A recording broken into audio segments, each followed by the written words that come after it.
Topping our news, prosecutors say they will seek the death penalty in the Holly Bobo case. That new information developing just a couple of hours ago during a hearing in Decatur County.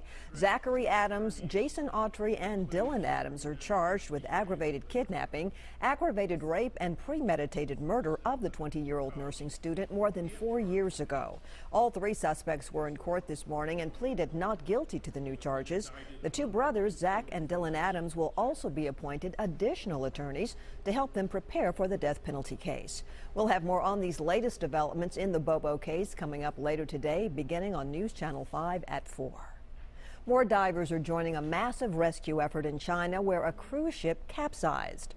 More than 400 people are missing and hopes for finding survivors are now fading. Police have detained the ship's captain and chief engineer, who were among the few survivors. More than 180 divers have converged on the scene trying to help. A large crane has been brought in to try to lift the ship that flipped over during a terrible storm. A well-known Nashville prosecutor fired by District Attorney Glenn Funk is the latest in a growing group of people resigning and losing their jobs in the DA's office. I was stunned.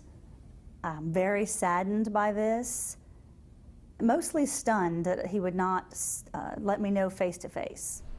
Antoinette Welch is best known for establishing the Hannah Project, which helps victims of sex trafficking. But she told our chief investigative reporter Phil Williams just 2 weeks ago, Funk told her he was taking her off all of her sex trafficking cases and the Hannah Project.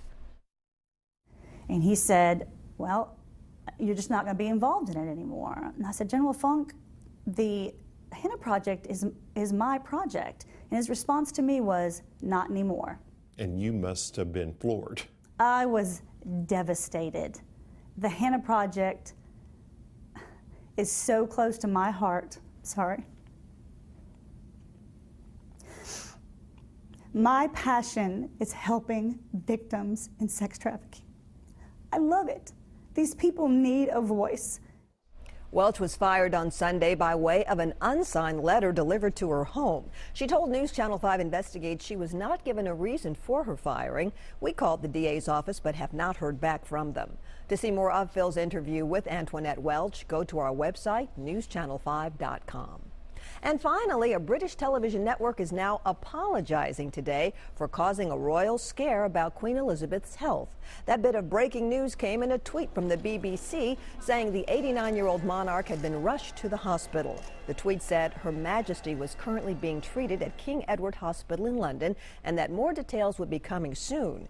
Minutes later, a journalist deleted the tweet and apologized for what she called a silly prank. Buckingham Palace took the unusual step of confirming the Queen's pre-scheduled private checkup. Turns out the whole royal debacle happened during a technical rehearsal for future coverage of the Queen's obituary. How do you say oops with an accent?